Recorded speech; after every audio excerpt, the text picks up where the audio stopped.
What's up, guys? Welcome to another episode of Digital Art with Jesus Conde, and today we're going to be working on this image. This is a drawing that I did for a comic book that I'm working right now, my own story that I created, my IP, as someone will say.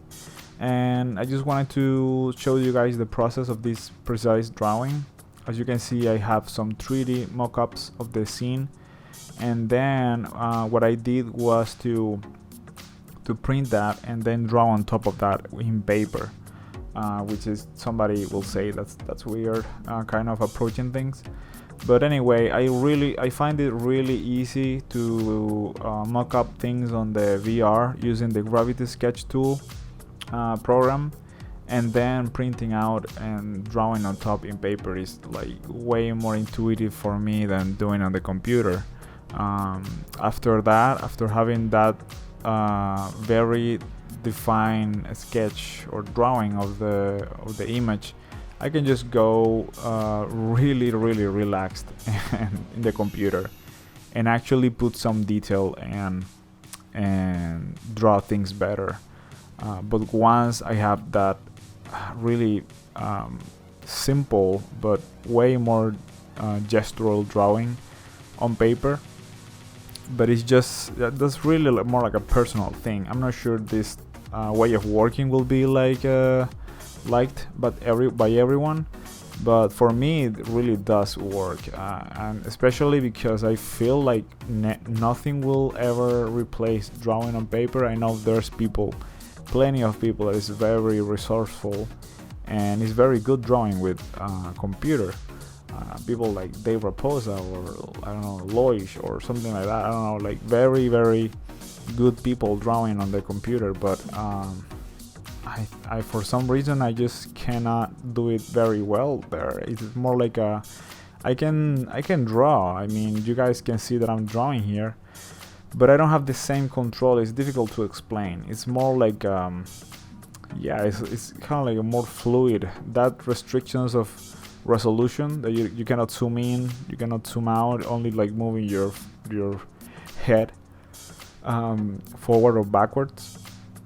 But it's not like you cannot increase the size of the page, and those restrictions and like just the way it feels for me is way more even entertaining, like way more entertaining too, like to work on paper than in the computer. Anyway, I'm rambling about that. Right now, as you can see, I'm just trying to focus on the kind of like the most important lines, as far as I can see, kind of.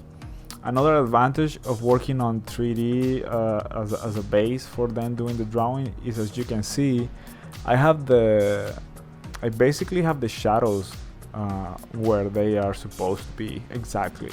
I'm not guessing where the shadows are or like what the shape of the shadow should be. The shadow is literally where it should be at that precise moment, and it's working perfectly. And what else can I tell you about working that way? Well, I mean, and in a normal workflow, all drawing, you will be doing sketches to see what the best camera for the situation is or stuff like that. When working on VR, I mean, obviously you have to pass that learning curve of like just getting on the VR and doing like learning how to use the tools and see where the advantages are. For me personally, I really find it super easy to pose characters and to create really simple shapes. I mean, you will never do like a super high 3D model for doing this. You just need some really basic shapes that suggest, or this is a rock, or this is a book, or this is something like that, you know? So it's not like you want to do all the painting on VR with all the little details. Like, you don't need to do the grass, for example. The grass is not needed to be done on the VR program. You can just do it yourself on drawing. And even there, I did a little bit of those grass blades on paper.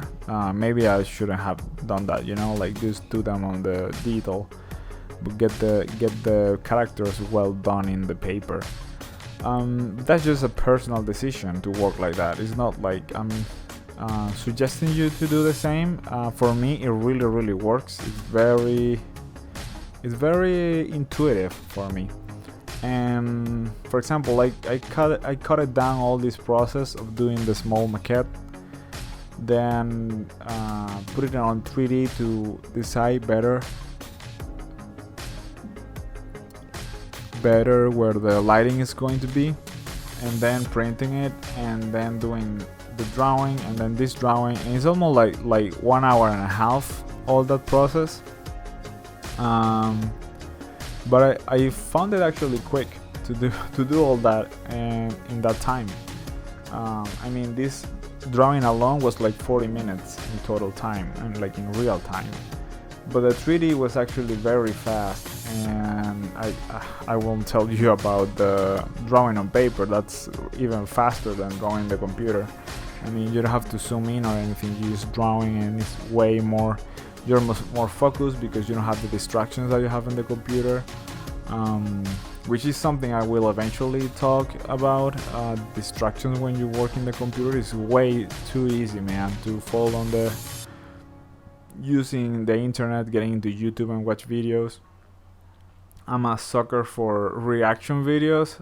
I'm addicted to that shit, so it's very hard for me to not open one reaction video and just look at something that somebody has never seen before, but I did so many times when I was younger, and it's super entertaining to me to watch how people react to movies that I love. So it's crazy. You can just fall into that black hole of watching videos. Oh my god, it's crazy. So that will be like a topic for later, I guess. But yeah, I even have like a switch where I can switch the internet on and off. When I know that I'm being very distracted, I just turn that whole thing off. That's it.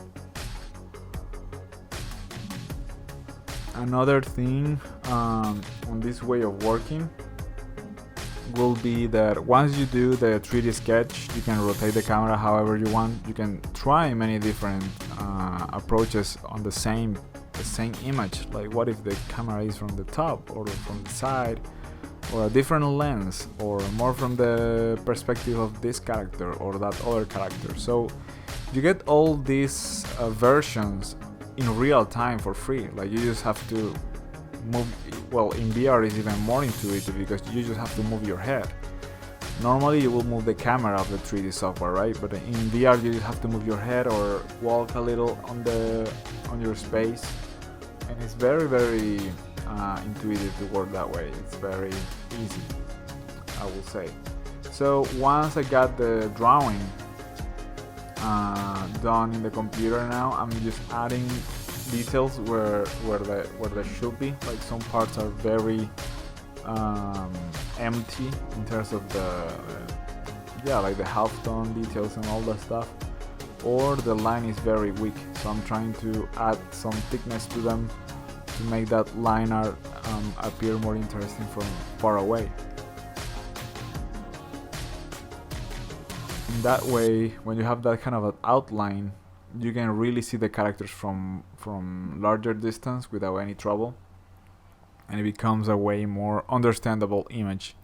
Obviously this is just one image of the page. I wanted to be on the center, and I knew exactly what I wanted to do with this page, so I just want to have this very specific scene on the center because of all the stuff that is happening around it.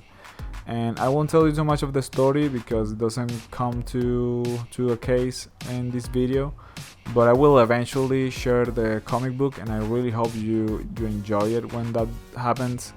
Obviously, this will be like something that I will sell, but it's not gonna be super expensive or anything. It's just me trying to put out an idea that I've been thinking for years, and I wasn't been able to do it before, and now I can. So I'm just going for it, going seize the moment, see what happens. Well, this is it. I really hope you like this video, guys, and let me know if you like this kind of content. I know it's very short and it's a very a specific kind of thing. But I've been thinking a lot about what my channel should be. I don't know if education anymore feels my how do I say that, like my needs to put content out to the world, since there's so many things out there that are way better than my content. So I'm thinking about more like sharing, just sharing stuff that I do. I can obviously share processes and explain, but it won't be like that hardcore explanation, very specific kind of like step-by-step process. I could do some of those once I get to a more like an illustration approach to the images on the comic, maybe like the covers or some illustrations that will be on the middle. I can explain step-by-step stuff, but it's not gonna be like how to paint this material or that material. Like I don't know if I will ever come back to that. I'm still thinking about it.